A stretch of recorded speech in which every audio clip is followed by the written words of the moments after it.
Film dimulai dengan seorang pria bernama Mason Pettit yang memulai karirnya di dunia permiliteran.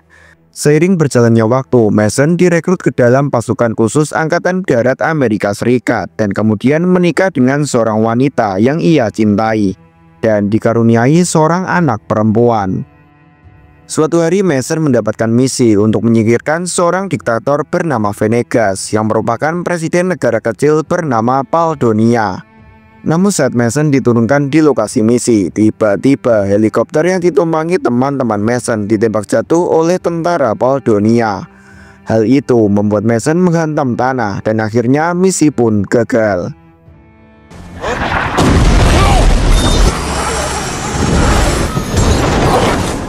Was gone, more like a failure. Mason yang menjadi satu-satunya anggota selamat kemudian diistirahatkan dari Angkatan Darat.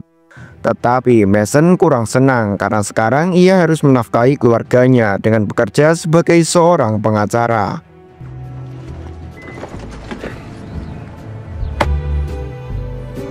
Sebelum berangkat ke kantor, Mason lebih dulu mengantar putrinya ke sekolah dan memberi saran kepada putrinya berupa menghajar tenggorokan pembuli jika ada pembuli yang mengganggunya. Bye, Daddy. So I told them. Sesamanya di kantor, Mason laki-laki mendapatkan pelanggan aneh yang meminta Mason untuk menangani kasus pencurian yang tidak jelas. You have my word, I will make this all go away. I'll be in touch, okay? Setelah pelanggan tersebut pergi, Mason didatangi oleh teman lamanya bernama Sebastian yang merupakan mantan pasukan khusus Angkatan Darat Amerika Serikat.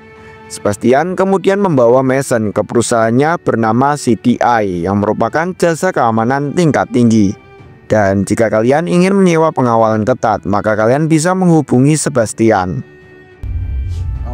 Di saat itu juga Sebastian menawari Mason pekerjaan keamanan pribadi dengan gaji tinggi, di mana dia harus melindungi jurnalis bernama Claire Wellington yang akan pergi ke Paldonnia untuk mewawancarai Presiden Venegas. Awalnya Mason menolak karena Venegas pernah melancarkan serangan helikopter yang membunuh teman-temannya. Namun setelah Sebastian akan memberikan gaji $20.000, Mason pun akhirnya menerimanya. It's not the point. Let some good old boys with a passion for the Second Amendment. Sam, I got a life here. You don't have to tell me. Who's a journalist? Sepulang dari perusahaan Sebastian, Mason menjemput putri dan istrinya yang marah-marah karena Mason terlambat. Sesamanya di rumah, Mason laki-laki dimarahin oleh istrinya dan merendahkan pekerjaan Mason sebagai pengacara swasta. Whatever this is, it's gone, it's done. I'll go. Mason kemudian meminta izin kepada sang istri kalau dia menerima sebuah misi yang bayarannya sangat besar. Awalnya sang istri tidak mengizinkan karena dia khawatir Mason dalam bahaya. Tetapi karena kondisi keuangan mereka sedang kritis, maka tak ada pilihan lain. Akhirnya Mason diizinkan istrinya untuk melaksanakan misi tersebut. Esok harinya, Mason bertemu jurnalis yang bernama Claire. Di sini Mason mengatakan kalau dia orang suruhan Sebastian untuk mengawal Claire bertemu Presiden Paldonnia. Mereka berdua pun segera berangkat ke Paldonnia untuk mewawancarai si presiden. Setibanya di Paldonnia, Mason dan Claire langsung disambut baik oleh Venegas yang ternyata orangnya sangat humoris. Welcome to Paldonnia. It's a little bright out. Oh. Venegas lalu membawa Mason dan Claire ke istananya untuk melakukan wawancara. Di tengah perjalanan, Venegas mengatakan kalau dia tahu bahwa Mason adalah mantan pasukan khusus yang pernah akan membunuhnya. Tapi Venegas tidak mempermasalahkan hal itu. Ia malah mengajak Mason bercanda supaya lebih santai.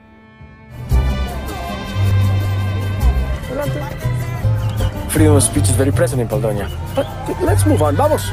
Setelah melewati pasar, Venegas membawa mereka ke tempat kelahirannya. Namun saat melewati jembatan, tiba-tiba mereka diserang.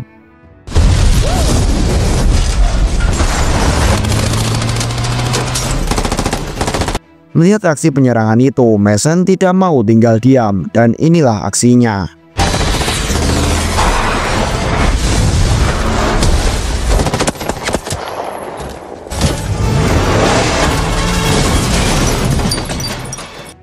Dengan kemampuan militernya, Mason berhasil menghabisi mereka semua. Di sini Mason curiga kalau aksi penyerangan ini adalah rencana Venegas. Mendengar itu, Venegas berusaha meyakinkan Mason bahwa kelompok yang menyerang mereka bukan orang suruhannya. Karena sudah jelas mereka juga mengincar Venegas. Venegas mengatakan kalau dia memang selalu diserang oleh sebuah kelompok yang berencana mengkudeta dirinya dari kursi presiden.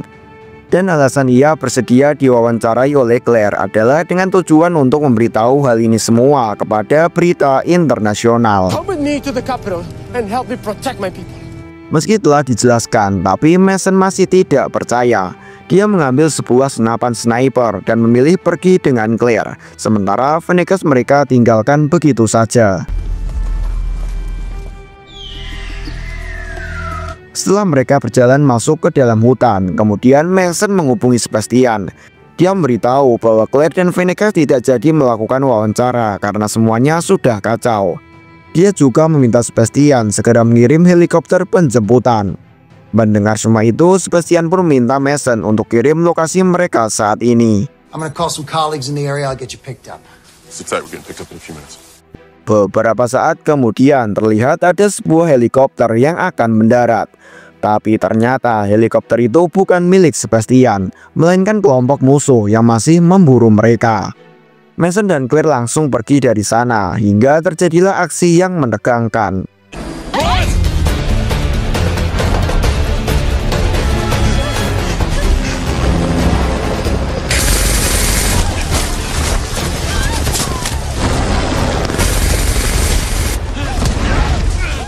Setelah melewati sungai, Mason mulai merasa lelah dan memutuskan untuk menembak jatuh helikopter itu dengan senapan sambil direkam oleh Claire.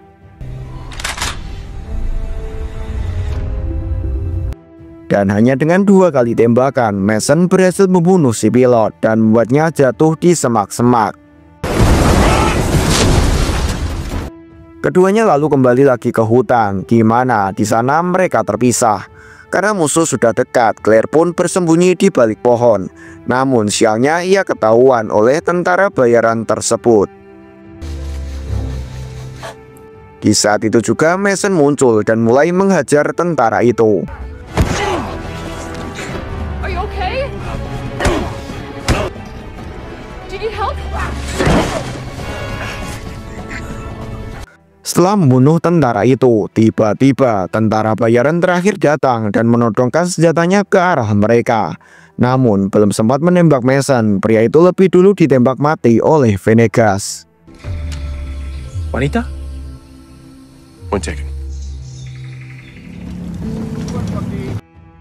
Di sisi lain, Jenderal Vasquez yang merupakan keponakan Venegas mendatangi jatuhnya helikopter bersama perwiranya. Dia lalu dihampiri oleh pemimpin tentara bayaran yang ia sewa bernama Kolonel Jen Coshorts. Di mana Jen ini merupakan mantan kolonel Angkatan Darat Afrika. Ternyata Vasquez lah yang mengirim tentara bayaran tersebut untuk membunuh pamannya demi mendapatkan jabatan sebagai presiden. Keduanya membuat perjanjian yang mana Jen ingin Vasquez menjadi presiden Paldonia agar ia bisa memberi izin tambang bebas di negara ini. Good. Sementara itu, Venegas membawa Mason dan Claire ke desa masa kecilnya bernama Desa Sabrina. My home. Ketiganya disambut oleh para warga dan kepala desa Sabrina yang merupakan teman dekat Venegas. What do you say? Something funny, I guess. Di desa inilah Venegas sangat dihormati warganya. Hey. Standard 2-shot. Shall we begin? Singkat cerita, sore harinya Claire mulai mewawancarai Venegas dengan direkam oleh Mason. Dalam wawancara itu, Venegas mengungkapkan fakta bahwa selama menjabat dirinya seringkali mendapat ancaman pembunuhan dari orang-orang luar yang ingin mengambil alih dan membeli sumber daya alam Paldonia dengan harga yang sangat kecil. Rare earth metals that are... Sumber daya yang mereka incar sebenarnya adalah tanah Paldonia, di mana semua tanah di negara ini mengandung lantanida, yaitu sebuah logam langka yang menjadi bahan dasar berbagai macam barang-barang elektronik.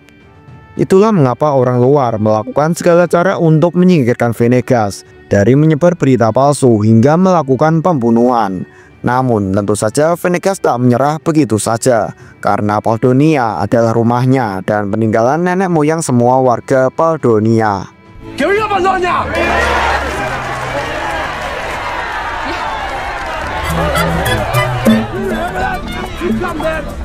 Setelah wawancara, para warga kemudian mengadakan pesta untuk menyambut Mason dan Claire.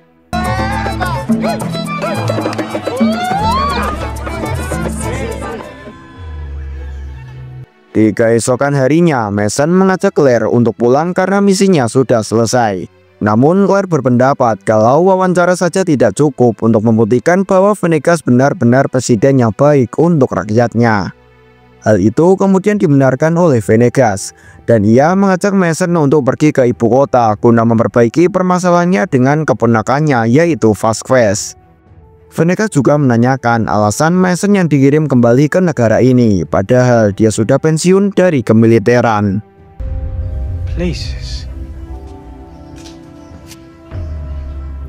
Karena bingung, Mason pun menghubungi Sebastian untuk menanyakan tujuan sebenarnya dirinya dikirim ke sini. Sebastian pun mengatakan sejujurnya bahwa dirinya mendapatkan klien gelap yang mau membayar mahal untuk membunuh Venegas. Dan Masonlah yang Sebastian tunjuk untuk menjalankan misi ini, karena dia mungkin memiliki dendam kepada Venegas yang telah menembak helikopter di awal film dan membuat teman-temannya tewas. Kill Venegas? Security contracting. You really gonna try to convince me you said by coincidence it's a coup with a bunch of South? I can't figure out is why you needed me down here. Here, put a bullet in Venegas. Setelah melepon Sebastian, Mason pun kebingungan. Ia pun tak jadi membunuh Venegas dan lebih memilih membawa Claire pergi. Namun di saat itu juga Jane Cosshort beserta anak buahnya datang.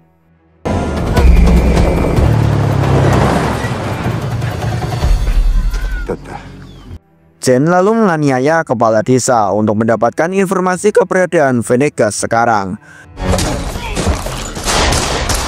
Venegas yang kasihan melihat kepala desa dipukuli, dia pun nekat menyerahkan diri. You're looking for Venegas? Here is Venegas! Ketika Jane akan membawa Venegas, tiba-tiba Mason dan Claire datang. Mereka pun membawa kabur Venegas menggunakan kuda dan terjadilah aksi kejar-kejaran. Let's go!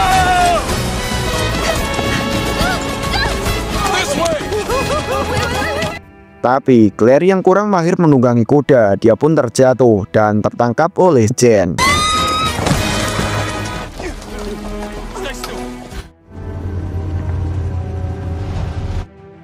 Mason dan Venegas kemudian melakukan perjalanan ke ibu kota untuk mencari bantuan. Selama perjalanan, Venegas mengungkapkan kalau dulunya ada helikopter Amerika yang ditembak jatuh di Pauldonia. Media asing menuduh Venegas yang melakukannya, padahal sebenarnya helikopter Amerika ditembak oleh Jane. Mendengar hal tersebut, Mason menyadari jika dirinya hanya dijadikan pion untuk menyingkirkan Venegas. Setelah itu Venegas mengatakan jika dia akan menukarkan dirinya dengan Claire, karena bagaimanapun Claire tidak pantas menjadi korban. I'm very sorry about your friends, Mason.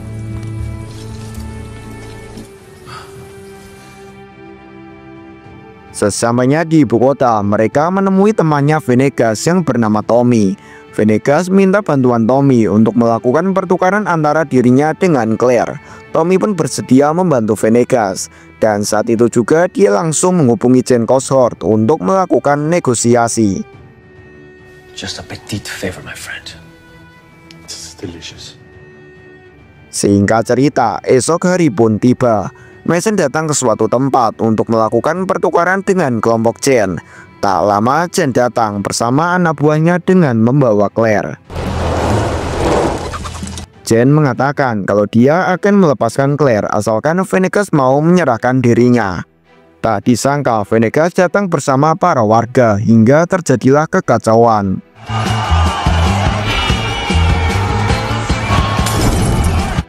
Akibat kekacauan itu, Jane dan anak buahnya tidak berkutik, sehingga Claire berhasil dibebaskan.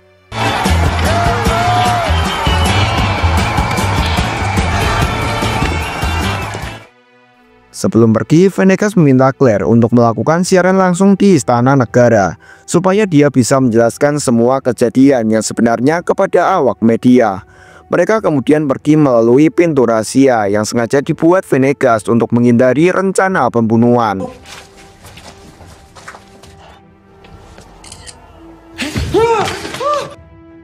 Setibanya di kantor presiden, Venegas bertemu dengan Vasquez yang terlihat panik mengetahui pamannya masih hidup. Meskipun keponakannya kurang ajar, Venegas tetap menyayangi Vasquez.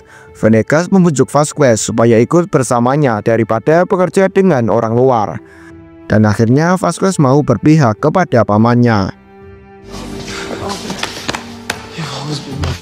Di saat yang sama, datanglah panglima tentara yang berkhianat langsung menyerang Venegas.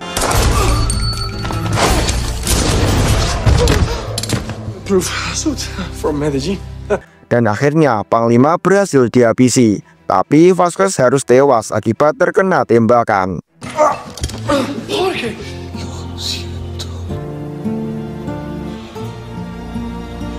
Tidak lama kemudian, para tentara datang dan langsung menodongkan senjata kepada Venegas, yaitu presidennya sendiri. Venegas pun menceramai mereka dengan mengatakan, apakah kalian rela menjual negara ini kepada asing yang akan membuat rakyat Paledonia menderita? Mendengar perkataan sang presiden membuat para tentara berubah pikiran dan siap membela Venegas. Momento de luchar por esta tierra, su patria. Namun tiba-tiba datanglah komplotan Gen Koshort sehingga terjadilah baku tembak yang sangat brutal.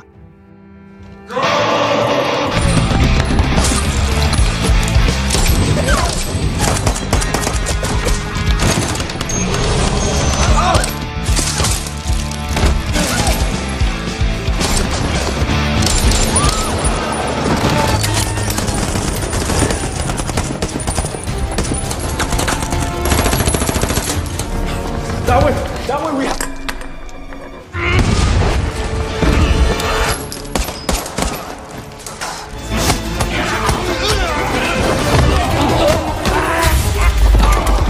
Tapi sialnya, Jen berhasil memojokkan Mason dan akan dihabisi.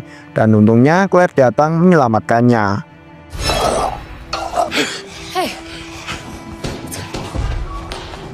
Kemudian Mason langsung membrutal dan aksinya disiarkan langsung oleh Claire supaya dunia tahu fakta yang sebenarnya.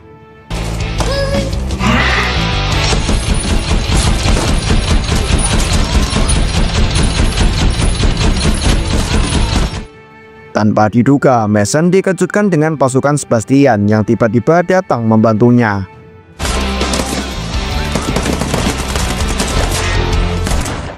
Hingga akhirnya komplotan Jen berhasil dihabisi. Setelah kejadian tersebut, seluruh media internasional menyiarkan kondisi di Paledonia. Alhasil, sekarang dunia tahu bahwa Venegas, sang presiden Paledonia, adalah orang yang berjuang membela negaranya dari tangan asing. Esok harinya, Venegas mengadakan konferensi pers untuk mengumumkan bahwa material Lantanida akan dikelola oleh Paledonia sendiri, sehingga semua rakyat Paledonia bisa makmur. Venegas juga mengucapkan terima kasih kepada Mason dan Claire yang telah membantunya. Beberapa saat kemudian, Mason kembali pulang ke rumah dan disambut hangat oleh keluarganya. Ketika Mason akan mengantar putrinya ke sekolah, tiba-tiba dia menerima pesan dari Venegas yang meminta Mason untuk mengecek ATM-nya sekarang. Venegas juga mengucap terima kasih kepada Mason atas rakyat Paledonia. Ketika mengecek ATM-nya, Mason dibuat kaget karena tiba-tiba Venegas telah mentransfer uang senilai 5,5 juta dolar. Mason pun sangat senang, apalagi Sebastian akan mengirim bayarannya. Dan kemudian Mason mengajak keluarganya untuk liburan. Dan film pun tamat.